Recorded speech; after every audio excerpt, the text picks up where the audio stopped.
Hello student, welcome back. Today my topic is the 100 races part 2. In the previous part 100 races part 1 you have read about that one girl named Wanda Petronsky, she had left the school for getting irritated by getting insulted and humiliated by other partners of the classroom and their classmates. Although she achieved the first prize in the drawing competition, but she was not there to receive the great honor and the prize, the medal. In part 2, you will read about the reconciliation and the feeling, the great feeling of the girl Madeline. She was leading in this part 2 and she was there till the end. She was showing how she kind and how she was feeling the sympathy for that girl who had left the classroom. It was the great miss for the classroom number 13, and 100 races too is obviously showing some concern on the part of the two girls, Madeline as well as Peggy. Let us start the 100 races part 2. Here you can see the two pictures. On the one hand, Madeline was there. On the other hand, there were some fashionable designs that were drawn by Wanda Petronsky. And here in the second picture, you can see there was Miss Mason standing in front of the class. She was discussing about the matter what was written in the content of the first letter. The letter was written by Wanda Petronsky's father, and Miss Mason was reading it out in front of the class. And here one type of insult and guilty feeling that was going on the part of Madeline or Maddie, that she was bowing her head low, she was thinking deeply and giving more focus over her head.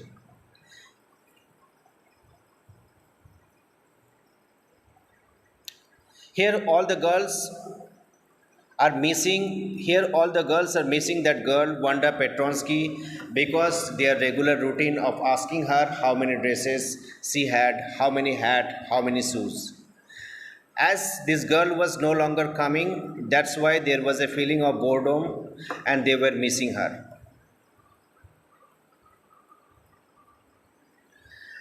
And eventually the story will end at the fine reconciliation of the mind and a nice presentation of the gift given by Wanda Petronsky to all the classmates, room number 13.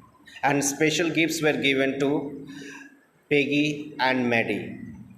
So let's move to the main content of this chapter.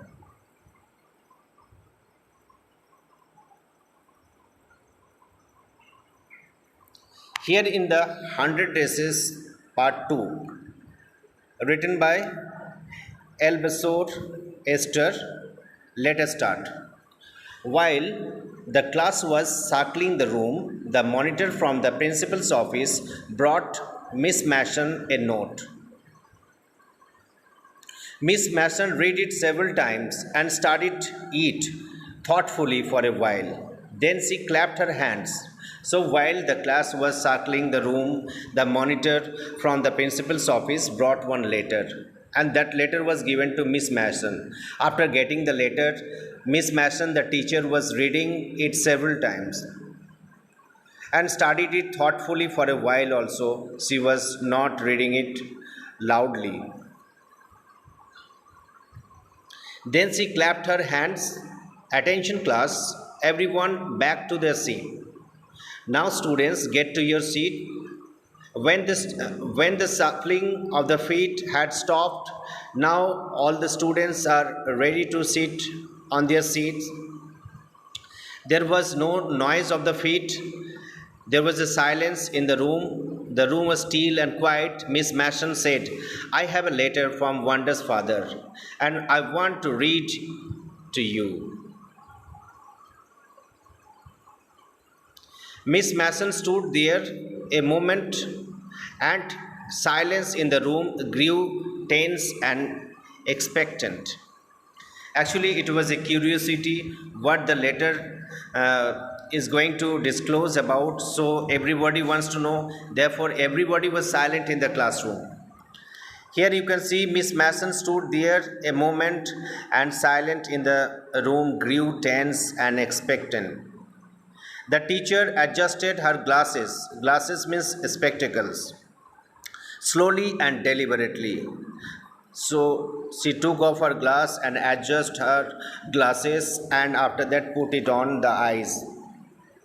Her manner indicated that what was coming. This letter from Wanda's father was a matter of great importance.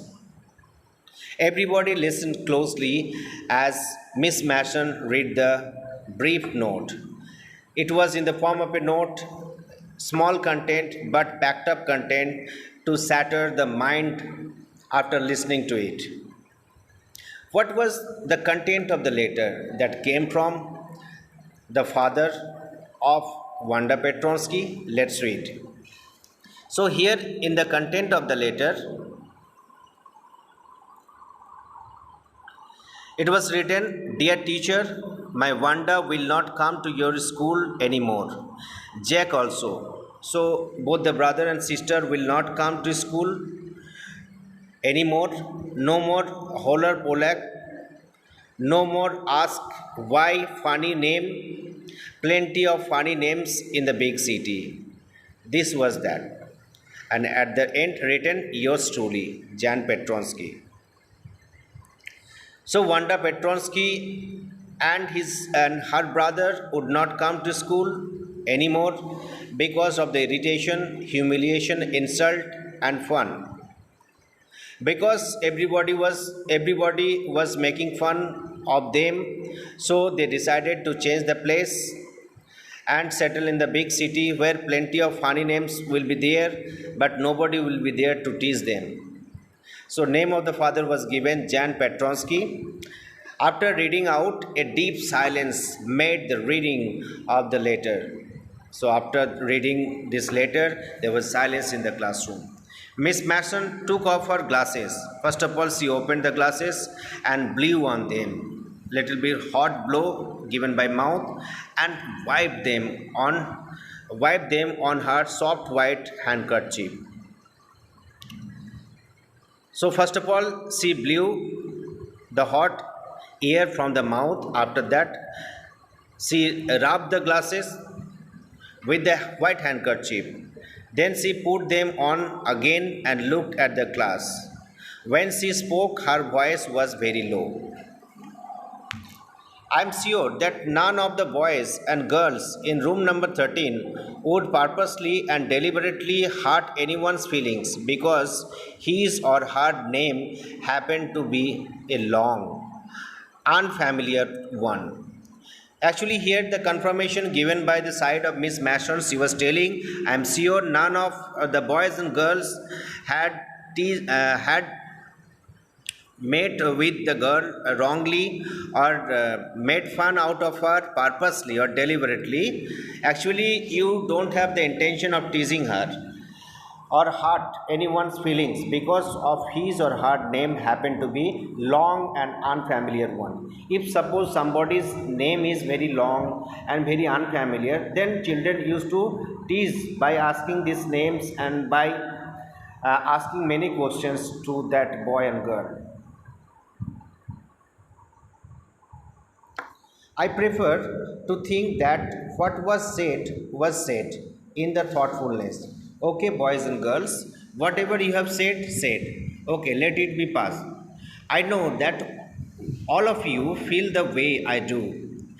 That is a very unfortunate thing to have happened. So, what was happened with Wanda Petronsky? It was very unfortunate. It was very unfortunate that she had left the school also, and unfortunate and said both. And I want you all to think about it.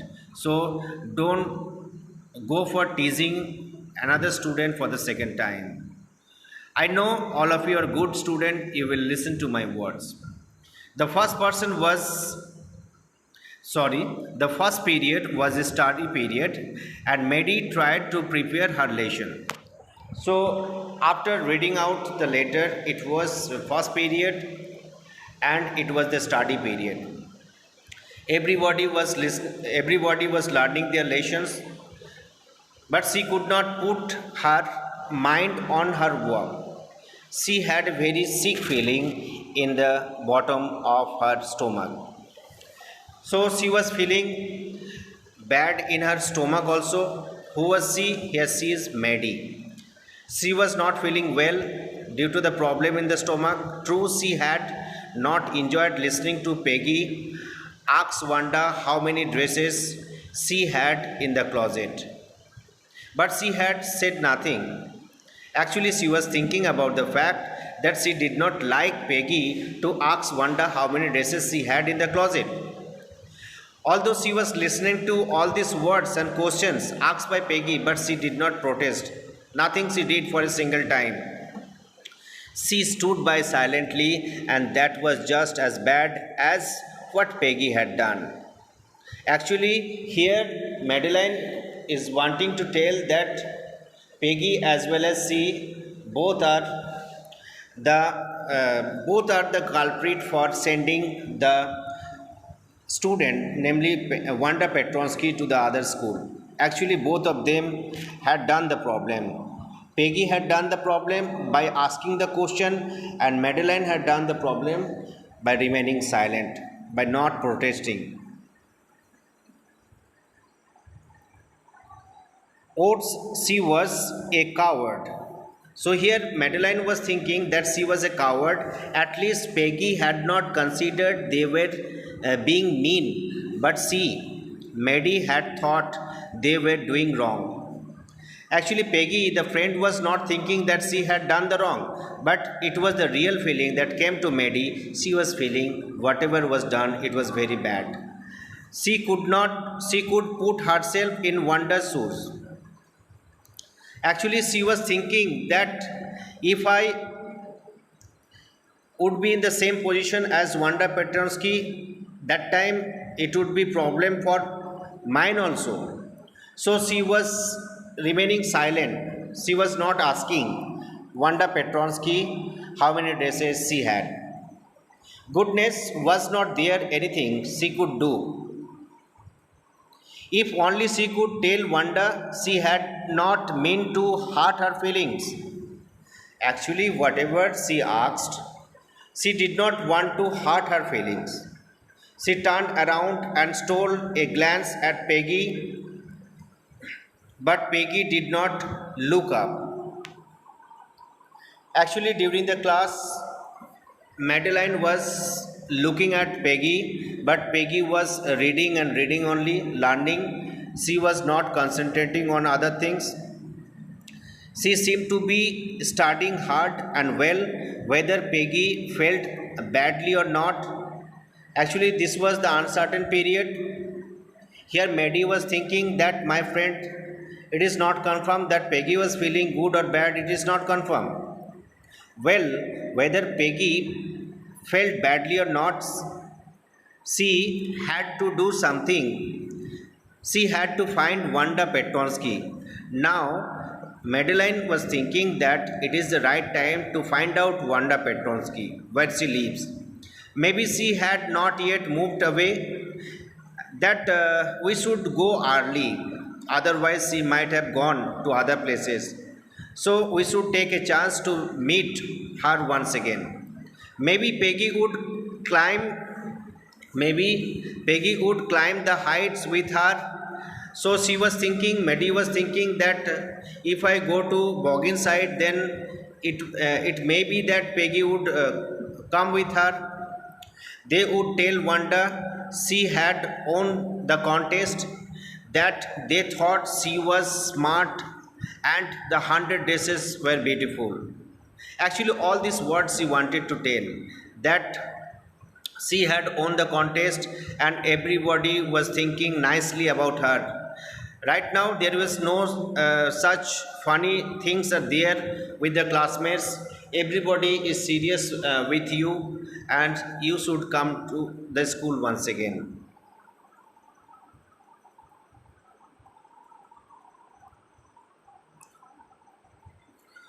When school was dismissed in the afternoon, Peggy said with pretended casualness, "Hey, let's go and see if that kid has left town or not." Now, when the school was over, Madeline said Peggy that they should go once to visit that girl, Wanda Petronsky, and see whether she had gone or not. So Peggy had the same idea. Whatever Maddie was thinking, Peggy had the same idea. She wanted to meet her once too. And Maddie growled, means Maddie said, Peg was really alright. Peg was really alright. The two girls hurried out of the building. Now it was the time when they went out from the building of the school and they are going up the street towards Boggin side, the part of the town that owed such a forbidding air on this kind of a November afternoon, drizzly, damp and dismal.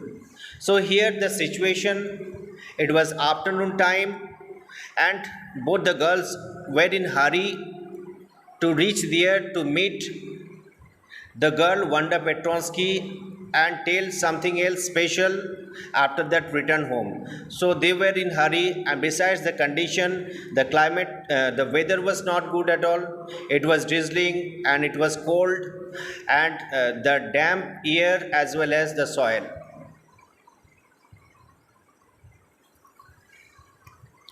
Well, at least, said Peggy gruffly. Now, Peggy told something. Well, at least I never did call her a foreigner or make fun of her name. I never thought she had the sense to know we were making fun of her anyway. Here it is a feeling she felt personally. Peggy told that it is confirmed that we had asked many things to her, but we did never make fun by calling her name. I never thought she had a sense to know we were making fun on her anyway. Actually, Peggy was thinking that Wanda Petronsky must not have any sense to feel what the definition of fun is. I thought she was too dumb, and Gee, look how she can draw.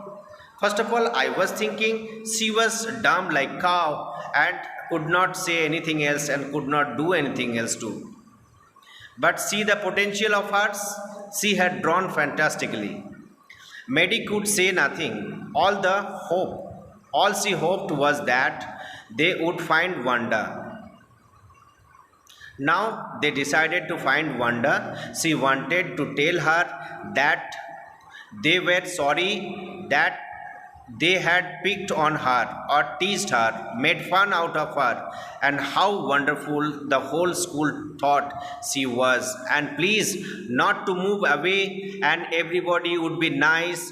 She and Peggy would fight anybody who was not nice. Now they wanted to make promise when they will confront Wanda Petronsky. They wanted to convey that now the feeling has been changed. All children are feeling nice. If anybody any day is feeling badly with her, that time Peggy and Maddie must take the action.